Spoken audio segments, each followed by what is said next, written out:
Hello and welcome to episode 6 of the Role Models podcast here. We're back in the Authentic Collectables office after, was it the last 2 episodes we were on the road? We were at Wanneroo, and then we were out in the middle of... Was it Wanneroo? Yeah, and then we were out in the middle of God knows where, near Alice Springs, which was a whole bunch of fun as well. So we've fixed address. Finally rinsed all the red dust out of my clothes and shoes and all that sort of stuff. I don't know. I think there's still a fair bit in my Ranger. Yeah, well, yes. I still bet have to come out at some point. I bet there is, but we're back in civilization. We are at Authentic Collectables headquarters in Perth, Western Australia.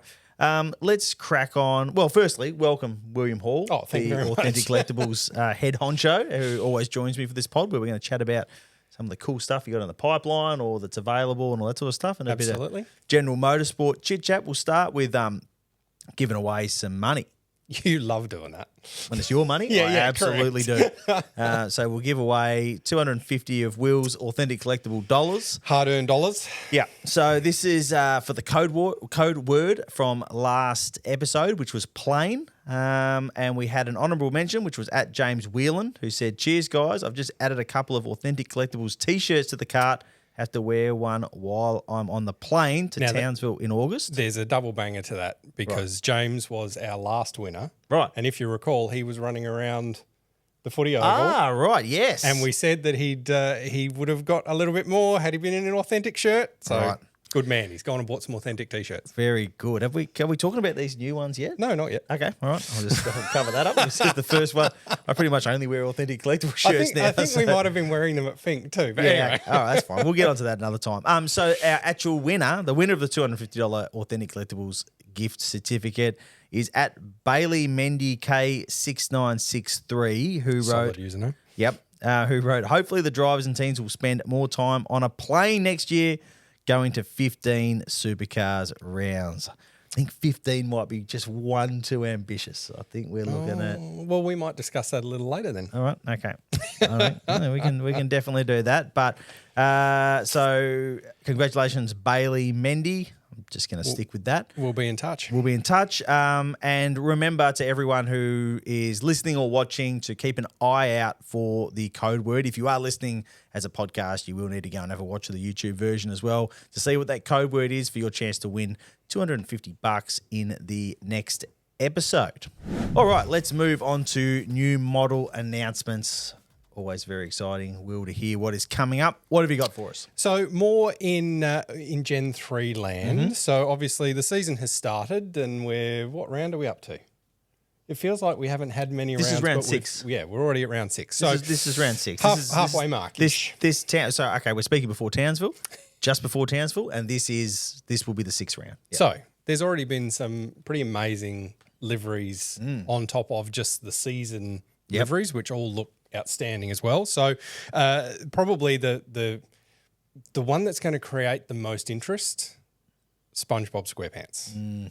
So Macaulay Jones's Camaro from the AGP, in association with Pizza Hut. Obviously, his season sponsor. They do some pretty cool liveries on that car. We can't talk about the cartoon livery that they famously rolled out at the Bend, I think it was, last year. Can we? No. Teenage? No, we can't talk about it. No, that's the other mob. I know. It's that's a shame. It's a shame you missed out on that one. It's definitely a shame. I mean, this is a good one, but the SpongeBob one looks 100 times better. Okay, fair enough. Trust fair us. enough. So all 3 scales for that. So 18th, 43rd, and 64th. So first one we've done in 64th for a little while.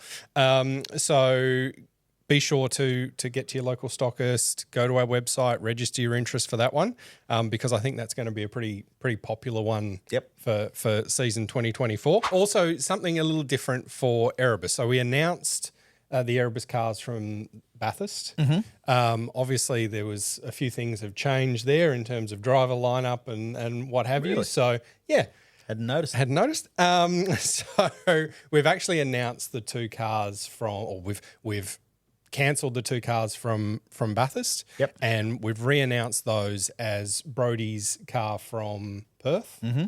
So that sort of retro throwback Merc livery. Which looked really cool. Great looking car. And at the same time, then Jack LeBrock's car from Perth with the BIC sponsorship. So 2 kind of re-announcements of sorts there. And then the New Zealand Penrite cars. We also announced as well. So the silver sort of New Zealand-based livery for the New Zealand-based drivers for Groves. So they look fantastic. So again, get to your nearest stockist, place your orders for those, go to our website. Website address is up on the screen. Register your interest for those. And as soon as they get here, you'll be the first to know. Just question without warning at all. You mentioned you haven't done a 64 for a while. Why is that, and why do that with the SpongeBob car? So with the SpongeBob car, it's sort of just simply because of the nature of the car. It's a little more kid-friendly, Fun. for one of a better term. And in terms of the relationship to the rest of the paddock in terms of 64th, unfortunately, we just aren't getting a lot of interest in them. So it purely comes down to the numbers. It's just, at some point there's a point where things become a little too difficult to do from a financial perspective. Obviously, championship winners, Bathurst winners, things like that, there will always be a place. One-off liveries like that SpongeBob car, there's a place. But for some of the other just more regular season liveries, the 64th just doesn't stack up, unfortunately. Makes perfect sense. All right, we'll take a break and we'll be back with a bit of motorsport chat in just a minute. And welcome back to Role Models with Authentic Collectables. Let's have a bit of a general chat about what's been going on in the motorsport world since we last talked, and that was just before Darwin. So I guess for us, given where we are geographically, the big exciting news has been the Perth Street Race. It looks like, I mean, nothing is absolutely set in concrete. No, but it's certainly all the right noises are being Well, they made. don't start announcing this stuff unless they're pretty sure they want to make it happen. I think this is like community consultation on the fly, I think, by just putting it out there and seeing what comes back. Hard to get quotes from government Yeah. sources unless there's actually some traction to it. I think those government sources have wanted to talk for quite a while. Yeah. Because, boy, I tried to get the Deputy Premier when she went for a ride with Frosty at Wanneroo, and there was a lot of very good bodyguard work going on. Keep you away. Bodyguard work going on from some very senior supercars people as she got out of the car. So, look, I think this is good news. I understand the pluses and minuses of doing something like this. I understand the impact that it cannot have on the sport as a whole, and that's where sometimes people get critical about the street circuit thing as opposed to the permanent circuit thing. At the same time, I'm not sure that building a new permanent venue was necessarily on the state government's radar. No. So you've got to take what you can get. Well, in some cases, and this is what we've got. Given that we live and breathe sort of what happens motorsport-wise in Perth, the number of false starts on permanent facilities, the number of false starts on some sort of redevelopment of Wanneroo, getting a permanent circuit up, is just not going to happen. So I'd love that one in Mundajong too, and the one basically in Serpentine to be built because it's directly very next close to your to the workshop. That would be very, very helpful. But the idea of a street race, there's always massive pros. Yeah. There is also always a list of cons as to why you wouldn't want to get involved. Yeah. Street races for supercars have, there's only really two that have survived the test of time. Yes. And even we know that Adelaide was very shaky. Yeah. I mean, it was, as in didn't exist there for a minute. And Townsville kind of, Townsville has definitely evolved. These things do kind of run their course is the wrong word, but we're going to see a real upswing for a few years, and then there's going to be a contraction, and then it's all about sort of like you say, sort of the test of time. From that point on, and so to even there's some discussion around this Perth Street track of having some form of permanent facility built. And then how that affects then knock-on effect of what does it get used for the other 360 days of the year sort of thing. So as long as that's all managed correctly, I can't see why it won't come off. No, and you've got to look at the trickle-down effect of these things as well, and the benefits to motorsport in Western Australia outside of the fact that it's an excuse to mow the lawns at Wanneroo because you want to make the joint look pretty. At the end of the day, the Sporting Car Club hires the track out to supercars effectively. Yeah. For the event now, so it's not like it's a massive money maker for the Sporting Car Club that's getting stripped from it because it's just track hire and they can hire the track to do anyway. To someone, and then they buy tickets to give to Sporting Car Club members because that's always been the deal. So, I mean, that's something the Sporting Car Club members will miss out on unless they do a deal with the government, with the state government, to buy tickets for the street race. I don't know. I'm literally speculating out of thin air there, but if this means that more people are exposed to motorsport. And more kids go, wow, this is cool. Yeah. And it's an opportunity, if managed well, to take the sport to a bigger audience and then sell the sport to them and say, hey, you can actually do this. Yeah. Like you can go buy a Formula V or a Formula Ford or a Hyundai XL or a HQ Holden and go racing at Wanneroo and Collie every second weekend if you want. Like that opportunity is there for you. So I think that the bigger exposure of the sport, you have to look at that as a benefit to the sport as a whole, as opposed to I do understand, and I certainly don't entirely disagree with the idea that in an ideal world, yes, the state government would have come out and said, we're going to build a third brand new FIA grade racetrack in Western Australia. That would be amazing. Be mint. But be great. Gonna happen. But it's just not going to happen because they need to see benefit from their tourism spend and their event spend to do something. So I think it's a case of taking what you can get, and this is an amazing idea. There's no doubt that the supercars around at Wanneroo's gone a bit flat in the last couple of years. Yep. It was a nice little upswing after COVID. Yep. Probably the last 2 years, it's felt a little flat. Wanneroo's not going anywhere. No. They're not going to bowl the joint down. Nope. I would love it if they bowl that bloody pit building in the middle of the track down and get rid of that bridge. Yes. That would be great. But they're not going to bowl the joint down. So, in New Zealand, they went to Hamilton and did a street race. Yep. And then when that ran its course, they went back to Pukekohe. Yep. So and when Pukekohe died, they went somewhere else. So I don't think it's this is worth a try. That's the way I put it. It's worth a try. And I also think that West Australians have proved over decades that we will support a big sporting event in this state, whether it be motorsport related as well, whether it be Rally Australia, whether it be the Red Bull Air Race, because technically that was still motor racing. Yeah. Just slightly different. Yeah. But man, they were supported. And they were supported big time. And there's scope for real ownership of this, particularly if it is, as we expect, the first round of the season. Yes. Like this is Perth's time to shine. Yeah. So... and I think it, based on where they're thinking that this track is going to be, it's going to have to be opening round. Yeah. Simply to get away from the AFL and a few other bits and pieces that generally take over that area. Yeah.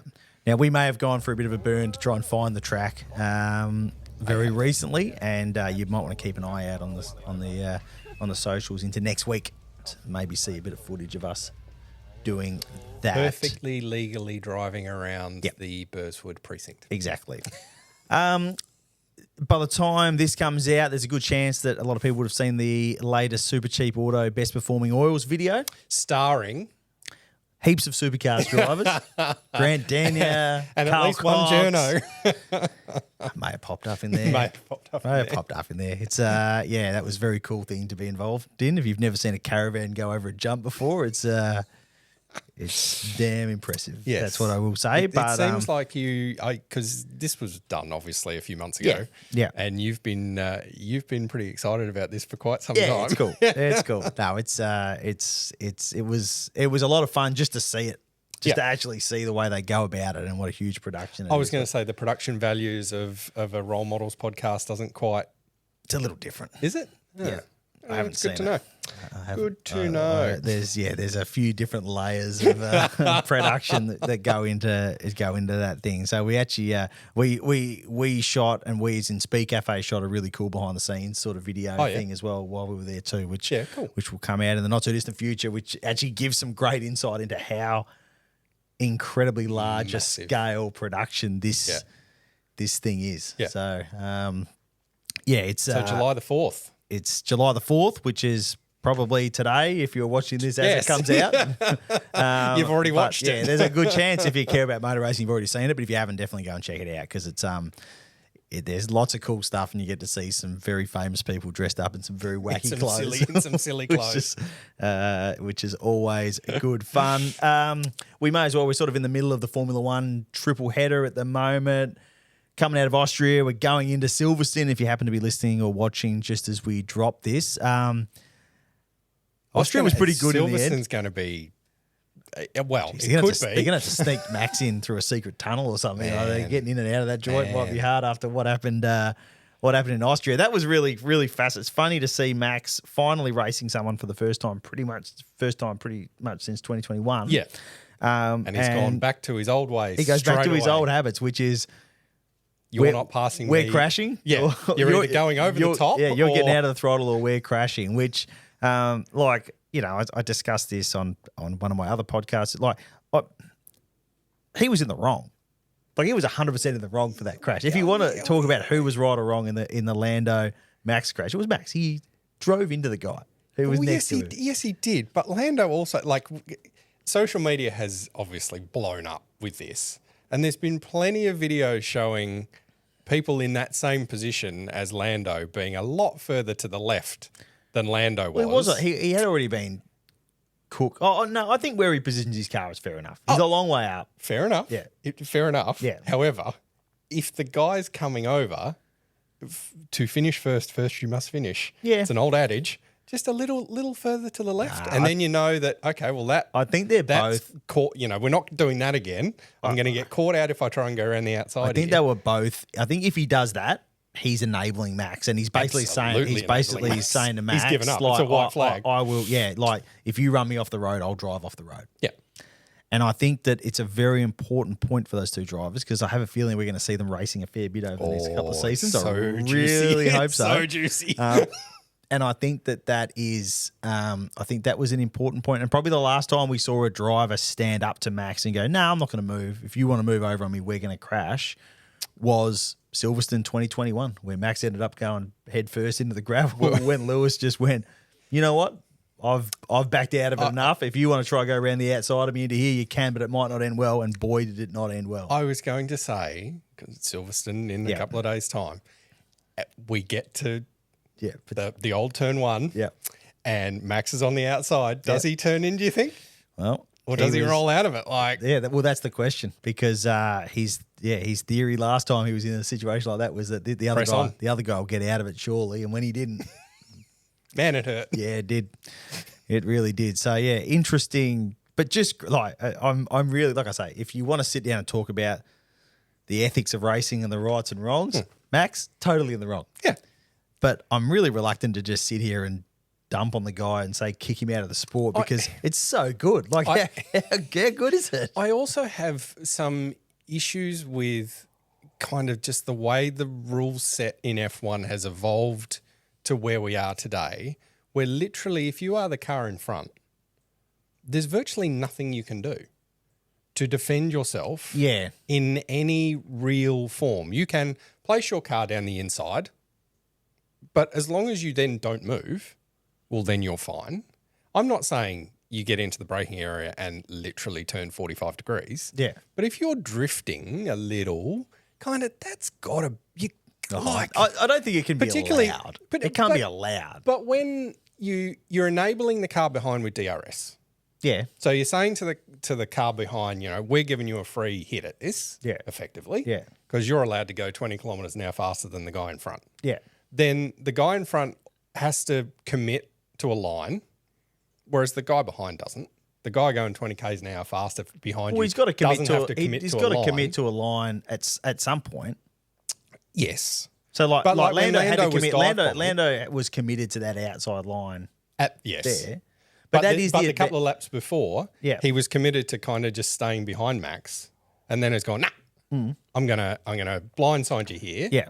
Again, fine, cool. You can dive bomb, that's fine. But then it's very hard to then say to the guy in front, no, you're just going to have to give up at that point. Well, but You've that is not the done rule. You're enough not to allowed to be defend- reactive in the braking zone. You have to and have I set. don't like it. Yeah, I don't know. I'll remember that if I'm coming down the hill at Wanneroo. I'll Yeah, be if like, there's no I'm ex- role models if next I'm- month, if I'm you expecting- know exactly what's going If on. I'm expecting you to stay in one spot and you suddenly end up in a different spot, that No, could be, I'm all for the also finishing the race. Which, if we've got two canoes, we are not finishing the race. No, I'm not going back to. I'm not going back to the garage either. You can go and have that conversation with my old man. I won't be going near the joint. Let's not dwell on Townsville too much because we don't know exactly when you'll be watching or listening to this. But quick bit of chat, given that's where we're headed this weekend. Any expectations of anything out of the ordinary? Triple Eight generally go pretty well there. I think we could see a continuation of the two Red Bull cars at the front. Obviously, some interesting dynamics there with Brock kind of having a bit of a fight back in Darwin. So, what's Will's response? Into Townsville, that'll be one to watch. That'll be one to watch, definitely. And then it's sort of who's third. Like that's kind of where we're. I reckon there's a lot of focus on WAU and Chaz. Yep. And bouncing back from what was Saturday race heroics aside, a bit of a shocker in Darwin. Yep. You know, Chaz is good on street tracks. Street tracks are the tracks where the drivers can Actually a bit make a more of a difference. difference than they can somewhere like Darwin, where if your car's not working, particularly at turn one, you're just knackered. Yep. You're in for a long day. Yeah. So I think there's a lot of focus on them as the guys that were the sort of, that were really the contenders that are in that second garage and need a good weekend. Need a good weekend. Absolutely. And this should be one. And and for Woody as well. He's raced there in Super 2, so he's got a bit of insight around that track. Well, and we saw in Perth. Again, when he has that amazing experience, it makes a big difference. So I think this is a chance for him to sort of turn around a bit of an anonymous. He couldn't make the gains in Darwin that Chaz did, which is completely understandable given the varying levels in their experience. But I think this is an opportunity for him to come out and have a good weekend and sort of just arrest any slide in form that there could be. Yep.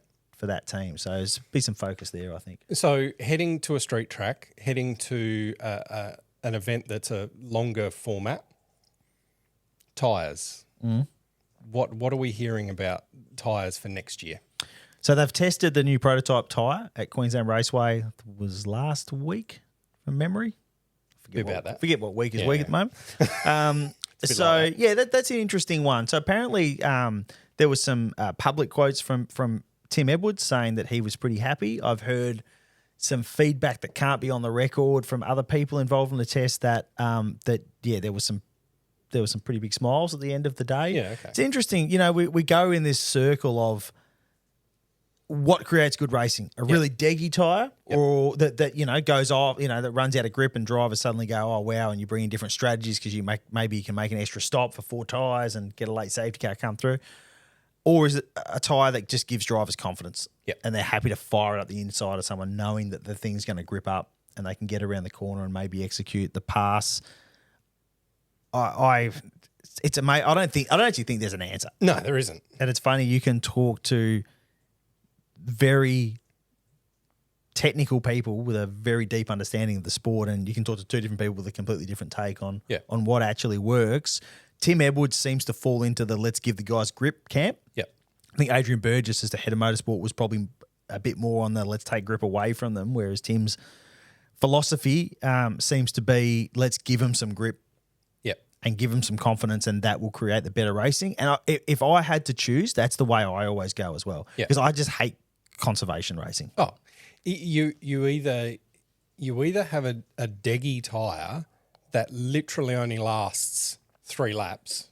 Yeah, because something that lasts half a race distance, the engineer sits down. Those engineers are so good. Yeah, and so instead of making it last half a race, if we race 3 seconds a lap slower, we'll get to the end, and we won't fall off the cliff. Yeah, and we might. That's the fastest way to get there. It also is usually the most boring way to get there. We all sit there going, "What on earth are we watching?" And the drivers sit there going, "This is absolutely, this is terrible." And one of the fastest ways, like people watching know when the drivers are bored. Yes. Like Absolutely. stripping enthusiasm away from the drivers is the fastest way to kill enthusiasm from spectators in the sport or from the audience of the sport. And so then going back to what you said of if you've still got a decent level of grip, 3/4 of the way through the race, well, I'm still having fun. Yeah, totally. Yep, definitely. And you're going to see that. Yeah. And yes, some cars may use their tyres a bit harder and Yeah. things, and that becomes your setup issue. Yeah. That's where you start to get deg, Yep. in inverted commas. Yep. And that's what then might spice the racing up towards the back end of a race. Yeah. When old mate who's not got that good a car or just isn't that good at looking after tyres starts to struggle. Yeah. And he might fall like a stone. Yeah. But someone who has, sympathetic car, sympathetic driving style, whatever it might be, can still punch out a good lap time Yeah. on a decent tyre still. Yeah. Like, I think that's the way to go until No. we have that for 5 years and we hate it and go, let's go deggy. That's what inevitably happens. But And we start the cycle again. Yeah. But I like the idea. I actually fundamentally like the idea of giving guys grip and letting them go racing. So Yeah. Or we have to mandate tyre stops. yeah. And I don't like that idea either. No. The race. No, we should be taking long taking rules away, not adding more of them in. If we want a race that requires pit stops, that the tyre really can't last a full distance, Yeah. then you make the race 10 laps longer than that. Yeah. And you massage the formats Yeah. to actually get that element of strategy into the event. Yeah. And welcome back to Role Models. It's time to chat about the new releases now in stock. William, this is your domain. What have you got for us? So, as we said at the top of the show, it's probably been a little while since we've actually done one of these where we actually talk about our product as opposed to sitting around the campfire. So we have released quite a few of last year's Camaros. Great. So our Gen 3 Camaros have started rolling through. I think in our last episode we'd released the silver livery sort of first prototype. Yep. We've since released the second prototype, which was the black and gold version, which looked really, really good. But then we've got into Team Land as well. So the Team 18 cars from last year, the Newlon cars from last year, and the Truck Assist cars from last year. So all available in 1/18. Some of them have already sold out on our website. Yep. Such is the popularity of them. But if you're in the market for one and you haven't secured it yet, either check our website or visit your nearest stockist because there might be one sitting on the shelf. Similarly, in Gen 3 land, the second of our S550 Mustangs, so the versions that never race, this was the Walkinshaw switching from Holden to Ford livery. Yep. So we've released that one in 1/18 as well. And the Morpheus VE Commodore Road car. Nice. The purple one. Nice. It's a fairly trick-looking livery. So we've released those as well. So plenty on our website. So visit our website, authenticcollectables.com.au to pick those up now or visit your nearest stockist. Okay, let's move on to our viewer/listener questions. I've got quite a number for you here. You always get you get a lot more questions than me. It is a model podcast. True. You've got other podcasts where people can ask you questions. That's true. And There's still a few here for you. There's still a few. All right. Well, here's another good username. This is at Ryan Fitzpatrick PV6DH. Is there any chance of the Supercars team's transporters getting made? That's a very good question. You are on the list of people that are hassling me for these. Yep. So I've had a few people in the paddock, namely Charlie and Vinny from Walkinshaw. Yep. Vinny's Walkinshaw's truck driver, and every time I see him, he is up me hard about doing these. So yes, it's definitely on our radar. But it gets slightly complicated simply because of the prime movers. Yeah, the prime movers would be the licensing issues for prime movers. Yep. Every team's got a different prime mover, and normally they're sponsored as well by that trucking company. So could you potentially white label a prime mover? Well, this is the thing. Sort of the team wants how accurate do you do? Kind of need to be accurate because the sponsor's paying the bills or providing the truck. So the actual B-double part, that's a relatively straightforward process. Yeah.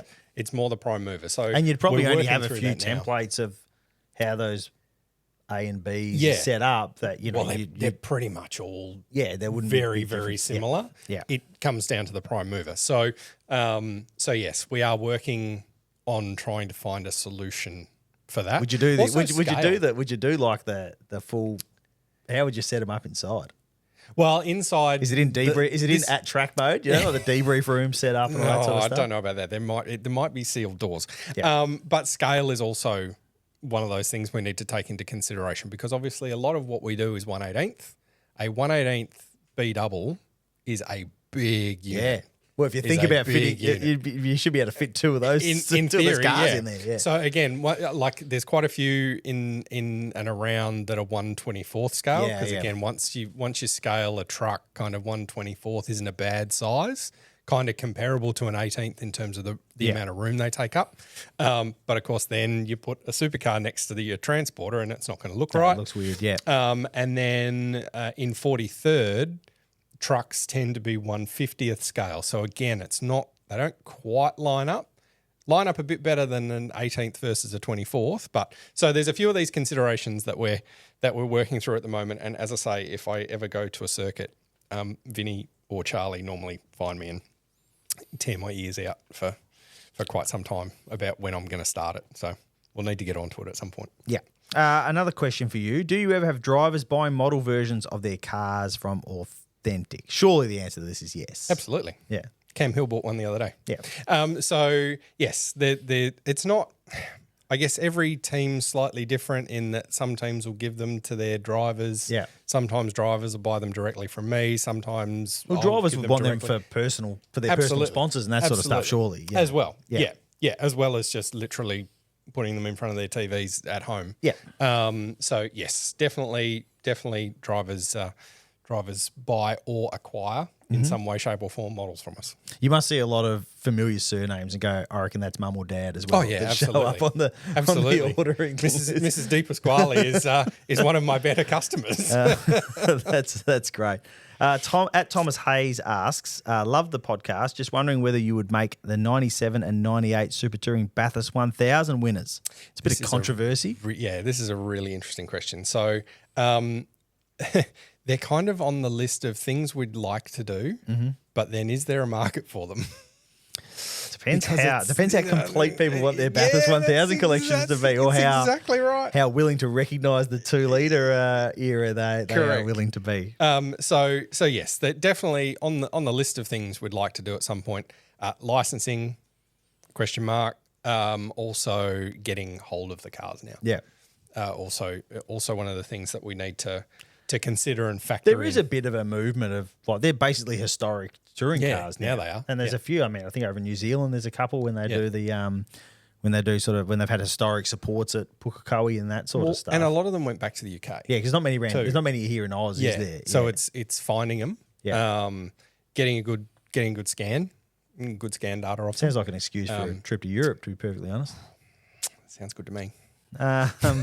Christopher Ward asked, what is the one model you want to make but for whatever reason can't? I reckon there's probably plenty on this list. There's more than one. There's plenty on that list. Shall I put Cam Waters' Adelaide 500 car from last year on that list? Yep. That's probably one of the ones that's pretty high up there. Yeah. But unfortunately, I don't think that one will ever see the light of day. A question for you. Okay. William Holden has asked, do you think supercars should have just become GT3 cars and have more brands? Then imagine a Bathurst 12 grid at Winton with those Bentleys. I think imagine the Bathurst 12 grid at Winton. Yeah. William, no, it's a terrible idea. Really? Like that's the reality of it. Those cars are way too expensive. They're not built to be raced like our touring cars are built to be raced. You know, a new bonnet costs way too much money. A new front bar costs way too much money. I can't ask Brad about the price of a front bar of a Gen 3 car, I reckon. Well, yeah, I know. Well, I still reckon he wouldn't want to be paying for one off a GT3 car. So, no, the cars, the cars are built to be gentleman race cars as well. The issue is if you stick a bunch of professional drivers in them, there would be, when you take them to Bathurst and stick professionals in them in their version of the shootout they do for the 12-hour, it's spectacular, but you'd find at a lot of tracks the drivers would max those cars out so quickly with so little effort that it would lose any of its spectacle, to be perfectly honest. So they're too expensive. They wouldn't create the right style of racing that we want. And we would lose... Or that we're used to. Yeah, and and we'd lose the DNA of supercars and what it is. And if you look at the fact that you look at the DTM now, and I was really lucky to cover a couple of seasons of the DTM in 2013, 2014. back when they were still those wild touring cars that they had. F1 cars with roofs. Yeah, pretty much. They weren't. Yeah, touring cars is a big call. They were they were open wheelers with roofs on them, but they were really cool. And now it's just another GT series, and I always had a real soft spot for the DTM, and now I couldn't tell you who won the last round because I just have completely lost interest because it's a German GT championship. Yeah. You know, and there's plenty of GT championships around the world, and it just doesn't excite me all that much. It pops up on YouTube occasionally when I'm flicking through, and it'll say that there's a live session on of DTM. Yeah. And you flick it on, and 5 minutes later you're searching for the next thing to watch. It's not, doesn't hold your interest in the same way that supercars. No, exactly. So no, I'm very glad that we didn't go down that path. And there's some people that say, what about GT4? But they're just too slow.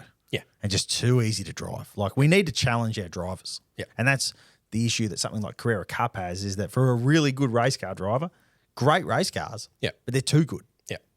They're doing everything they want them to do, and that's why you find that you get a bunch of guys get up to a certain level really quickly and they end up just racing in a train, because as long as you're pretty good, you'll get the most out of that car. And that's sort of, I guess that's, some of that question may have come from the fact that that's sort of where we're headed a little bit with supercars. We've got, at least the cars are still hard. At least the cars are still hard to drive. They're very similar. Yes. So they've got the Carrera Cup issue in terms of the fact they're very similar. So finding a way to get past someone if you're both maximising the car is difficult, but maximising the car is still a challenge. Yeah.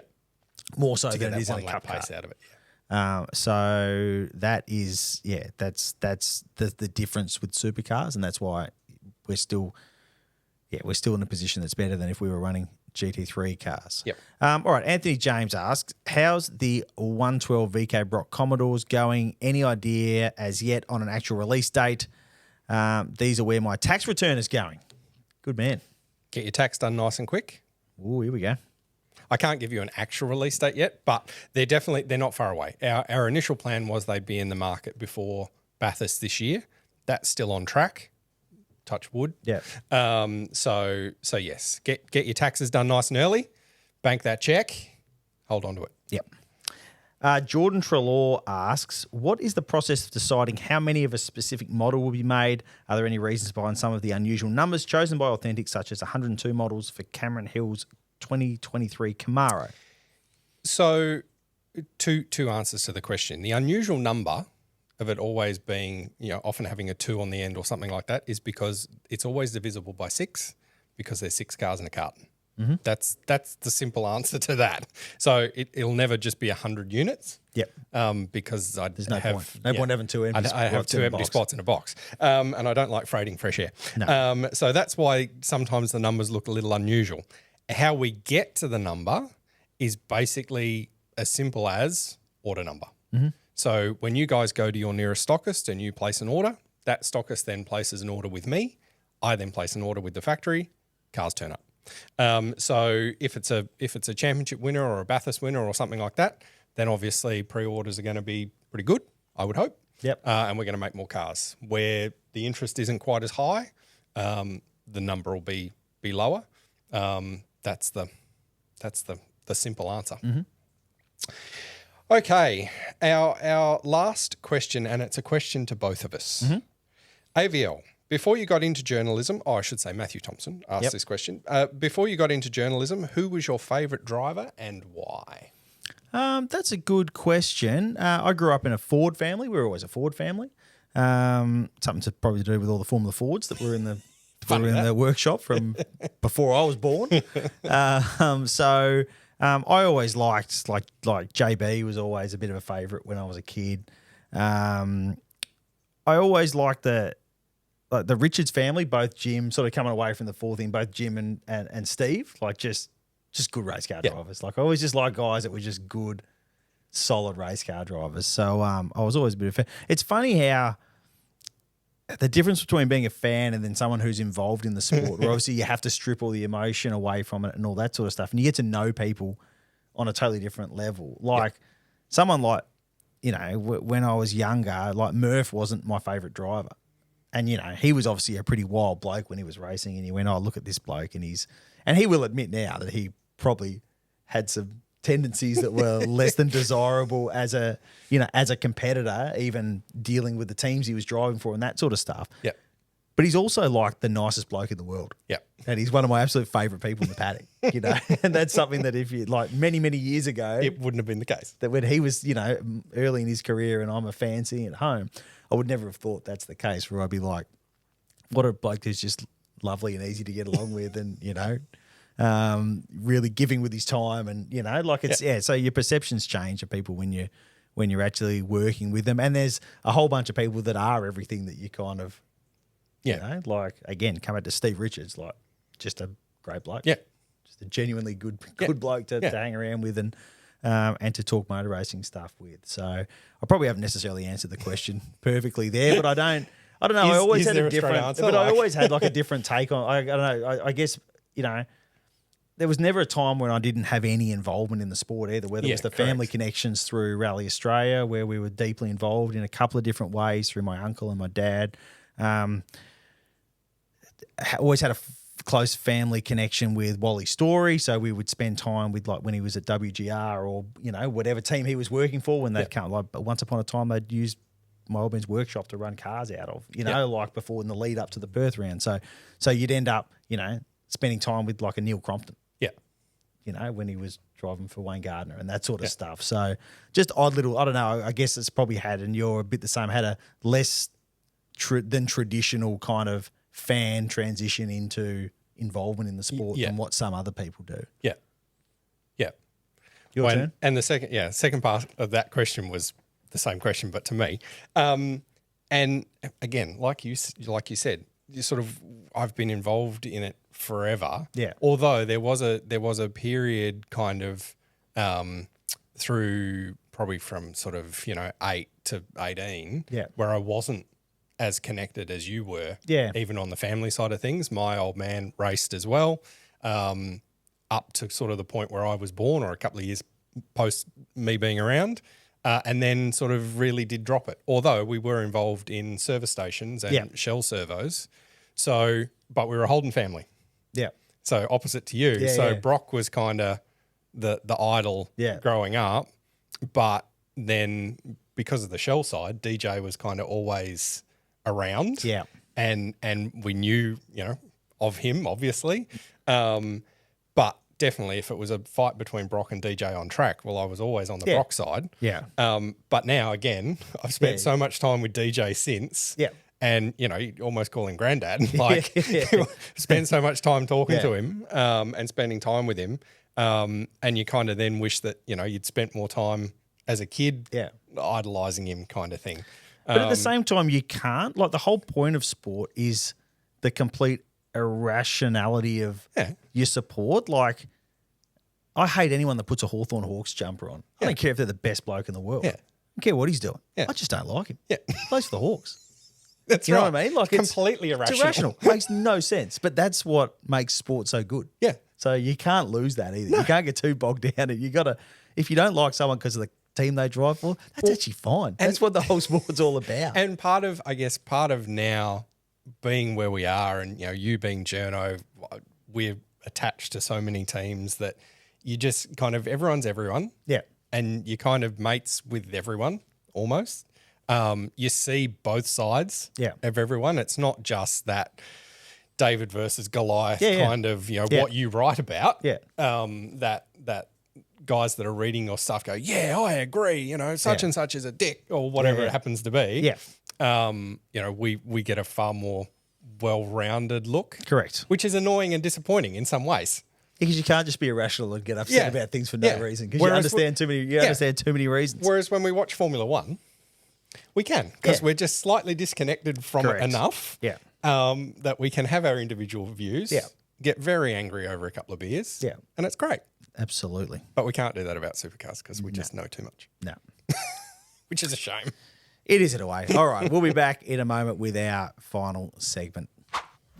And we're back to finish off what's turning into quite a lengthy role models. Yeah. I have to say. We've talk a lot. We've got excited today. Well, it's been back in the office. We haven't been in the office for a while. On a day when I should be home packing and heading to the airport. I'm sitting here just drinking coffee. And all right, so we're going to shake things up a little bit with the model collections. We've seen some amazing collections from you listeners and viewers and collectors out there, which has been awesome. We're going to sort of shift it up a little bit and make it a best presented award.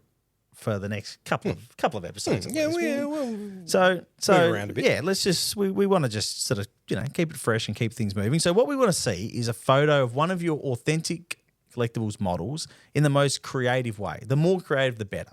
We sort of we've seen the odd diorama and that sort of stuff so far. So absolutely. there's a bit of inspiration. The Carl Reindler car that was like on fire, that was pretty. But not an authentic car, you see. So this is where you got to get. Okay, so you got to get creative here. So get your authentic car, do something cool with it, take a photo, email it to collections@authenticcollectables.com.au or share it on the on socials with the hashtag Collect Authentic. Easy for you to say. Get there eventually. Yep. For your chance to appear on the show, and I'll be picking the best, and we'll be again spending more of your money and giving somebody $250 in authentic gift cards. Yeah, Authentic Collectables gift card. This is becoming a marriage. I'm starting to finish your sentences. That's right. We did spend a lot of time in the car. Mind you, as we've seen between Lando and Max, it's one on track. One misstep in the braking zone. Mid-July, ladies and gentlemen. It could all come crashing down. Very cool. All right. When the YouTube guy is hosting with me, the next role models, you know exactly why. All right. I think that'll do us for this episode. I do have a plane to catch. So thanks for watching or listening. We'll be back at some point in the not too distant future with another episode. Remember to like and subscribe the Authentic Collectables YouTube channel. Hit that little bell so you never miss an episode. And I will see you very soon, William. Sounds good. See you soon, guys.